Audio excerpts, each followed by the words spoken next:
दोस्तों, एक कहावत है कि पेड़ लगाने का सबसे अच्छा जो समय था वो 20 साल पहले था और दूसरा सबसे अच्छा समय जो है वो अब है। तो फ्रेंड्स, आप growtrees.com का उपयोग करके कम से कम एक पेड़ ज़रूर लगाएं, क्योंकि आपका एक पेड़ एक साल में लगभग हमारे वातावरण से 20 किलो कार्बन डाइऑक्साइड खींचने का काम करेगा। तो फ्रेंड्स, मैंने भी लगाया है, आप भी लगाइए। धन्यवाद।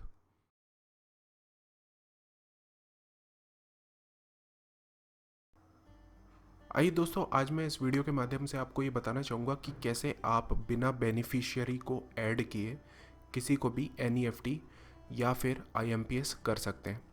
तो देखिए फ्रेंड्स, मैं भी इस वीडियो में स्टेट बैंक ऑफ इंडिया का नेट बैंकिंग का यूज़ करके आपको समझा रहा हूँ। पर समझ लीजिए आपका किसी दूसरे बैंक में बैंक अकाउंट है, जैसे समझ लीजिए वो हो सकता है एचडीएफसी हो सकता है, आईसीआईसीआई हो सकता है, एक्सिस बैंक हो सकता है, बैंक ऑफ बड़ौदा हो सकता है, कुछ भी हो सकता है।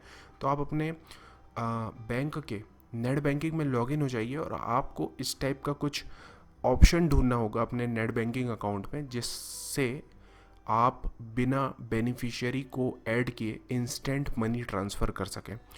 तो देखिए फ्रेंड्स, मैं आपको बताना चाहूँगा कि यहाँ पर स्टेट बैंक ऑफ इंडिया के नेट बैंकिंग में जैसे ही आप लॉगिन हो जाते हैं तो यहाँ देखिए पेमेंट/ट्रांसफ़र लिखा हुआ है, इस पर आप क्लिक कीजिए और यहाँ देखिए पहला ऑप्शन ही दिया है quick transfer without adding beneficiary. इस पर मैं क्लिक करता हूँ। अब देखिए फ्रेंड्स, यहाँ पर सबसे पहले तो आप देख लीजिए कि आपके सेविंग्स अकाउंट में बैलेंस कितना है। तो देखिए यहाँ पर मेरा बहुत कम है, तो मैं तो फ़िलहाल इस वीडियो में आपको समझाने के लिए बता रहा हूँ। तो देखिए यहाँ पर बेनिफिशियरी नेम, यानी कि जिसको आपको पैसे भेजना है उसका नाम आप यहाँ पर डालिए। एक बात का ध्यान रखिए कि ये जो नाम है बिल्कुल सही होना चाहिए और कोशिश कीजिए कि सामने वाले का जो बैंक अकाउंट है उसमें जो नाम एग्जैक्ट प्रिंटेड है या फिर जो उसका एग्जैक्ट नाम है उसी को आप यहाँ पर एंटर कीजिए, अच्छा रहेगा। नहीं तो हो सकता है प्रॉब्लम होए आपको, वैसे मेरे को नहीं लगता होगी बट स्टिल हो सकता है। तो जिसको आप पैसे भेज रहे हैं उससे आप अच्छे से पूछ लीजिए कि भाई तुम्हारे बैंक अकाउंट की पासबुक देख लो और मेरे को बताओ एग्जैक्ट तुम्हारा नाम क्या हुआ उसमें लिखा हुआ है। उसके बाद देखिए बेनिफिशियरी अकाउंट नंबर। तो यहाँ बेनिफिशियरी अकाउंट मतलब भले वो किसी भी बैंक में उसका खाता हो, भले ये स्टेट बैंक में हो या स्टेट बैंक के बाहर हो, उसका एग्जैक्ट और एक्यूरेट बैंक अकाउंट नंबर आप यहाँ पर डालिए। उसके बाद फिर से एक और बार डालिए बैंक अकाउंट नंबर सामने वाले का, ये दोनों अकाउंट नंबर मैच होना चाहिए। उसके बाद फ्रेंड्स देखिए payment option with in SBI. समझ लीजिए सामने वाले का खाता एसबीआई के मतलब हो सकता है वो किसी दूसरे शहर के एसबीआई में हो या फिर किसी दूसरे स्टेट में वो रहता हो, वहाँ पर उसके एसबीआई में हो, तो उस केस में आपको with in SBI he select करना है। इन केस समझ लीजिए कि आ, उसका खाता, सामने वाले का खाता जिसको आपको पैसे भेजने हैं उसका किसी दूसरे बैंक में है, तो उस केस में आपको ये वाला ऑप्शन सेलेक्ट करना है। तो देखिए मैं अभी आपको बताता हूँ। देखिए विद इन एसबीआई है तो आपको यहाँ पर अमाउंट डालना है। जैसे मान लीजिए आप यहाँ पर 5,000 रुपये डालते हैं, यहाँ से सिलेक्ट पर्पस करना है, जो भी आपका पर्पस है उसको आप सिलेक्ट कीजिए या फिर अदर्स करके यहाँ पर एंटर कर दीजिए। टर्म्स एंड कंडीशन को एक्सेप्ट कीजिए, सबमिट बटन पे क्लिक कीजिए। आपके जो रजिस्टर्ड मोबाइल नंबर है उस पर वन टाइम पासवर्ड आ जाएगा, हाई सिक्योरिटी पासवर्ड आ जाएगा, तो उसको आप एंटर कीजिए। आपका ट्रांजैक्शन बैंक ऑथराइज कर देगा और सामने वाले को पैसा मिल जाएगा कुछ ही मिनटों में, या हो सकता है कुछ समय बाद। अब देखिए फ्रेंड्स, समझ लीजिए सामने वाले का जो खाता है वो किसी दूसरे बैंक में है, तो उस केस में आप अदर बैंक ट्रांसफ़र पे यहाँ पर इस ऑप्शन को सिलेक्ट कीजिए।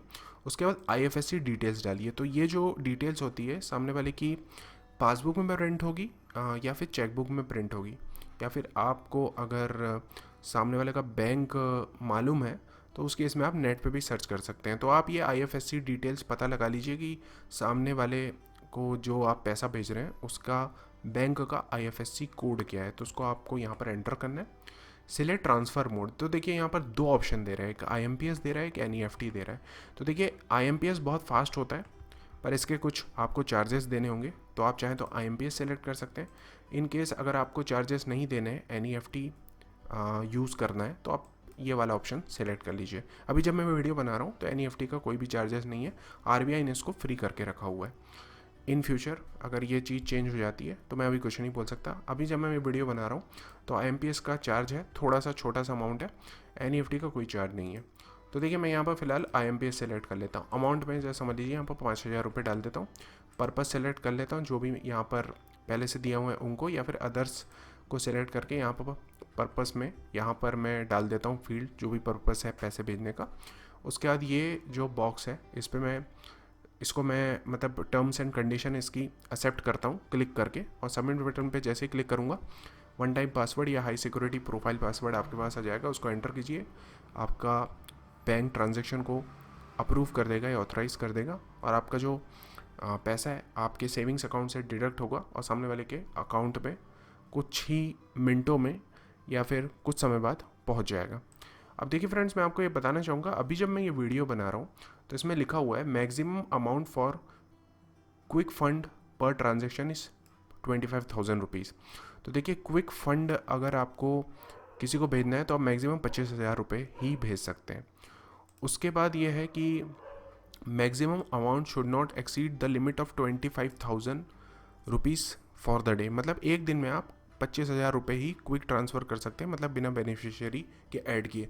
तो यहाँ पर जो ये जो नोट दिए हुए हैं इसको आप एक बार पढ़ लीजिएगा, क्योंकि अभी जब मैं ये वीडियो बना रहा हूँ तो ये 25,000 दिखा रहा है। इसके पहले कुछ समय पहले या कुछ महीने पहले ये 10,000 था। आप जब ये फैसिलिटी यूज़ करेंगे तो हो सकता है ये चेंज हो जाए। तो आप एक बार ये जो नोट्स लिखे हैं इसको एक बार पढ़ लीजिएगा और उसके बाद ही ट्रांसफ़र कीजिएगा पैसे। तो फ्रेंड्स, मैं आशा करता हूँ आपको क्लियर हो गया होगा कि कैसे आप बिना बेनिफिशियरी को ऐड किए पैसे ट्रांसफ़र कर सकते हैं अपने अकाउंट से किसी दूसरे के बैंक अकाउंट में। तो फ्रेंड्स, अगर ये आपको वीडियो अच्छा लगा तो लाइक कीजिए, शेयर कीजिए, सब्सक्राइब कीजिए। Thanks for watching.